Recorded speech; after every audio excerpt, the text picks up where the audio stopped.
The soul. The spiritual spark in the human being. BD number 1618.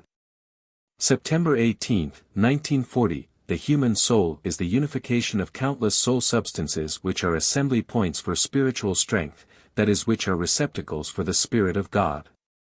Each one of these countless substances was previously embodied somewhere else, that is, enclosed in an outer form for the purpose of the Spirit's higher development and for the prospect of later unification with an equal substance.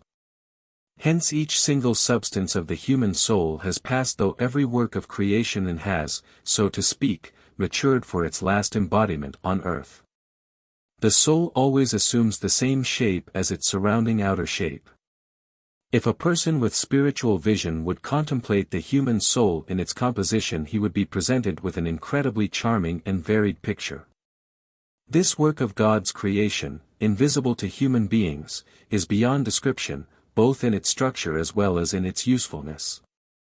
But a description of the formation of the soul would only confuse human thought, for he cannot understand the countless miracles within the human body. What human beings understand to be soul is all of creation in miniature. The soul is the innermost part of the human being and includes the whole of creation. Intended to become enlightened during its life on earth and in glorification of God to enjoy the delights of heaven. The soul has the divine spirit within itself. Although the original substance of the soul is also spirit in all its phases of evolution. The divine spark of spirit is placed into the incarnating soul of the human being by God Himself. He instills His breath into the human being.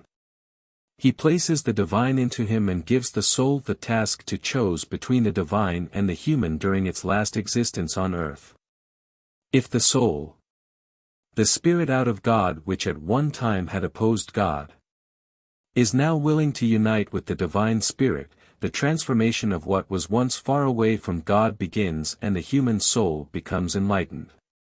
The unity of the human soul with the divine spirit occurs when the soul steadfastly overcomes all human desires, which, for the purpose of testing and for strengthening of the will, cling to the human body as temptation.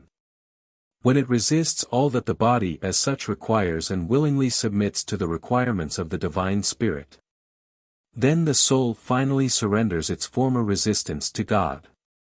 It chooses God, it is no longer in conscious opposition to the divine and accepts the emission of love, the strength, to increase the spirit within itself, to bring about the unity of the spirit within itself with the spirit outside of itself, and thus consciously strives to draw closer to God. If, however, the body's desire dominates, then the divine spark of spirit stays dormant and completely buried deep within the human being, it cannot emit light and the soul dwells in utter darkness. Its earthly life goes by without the smallest accomplishment, the spirit within is condemned to stagnate, its earthly process is not a path towards higher development but a time of standstill or even regression.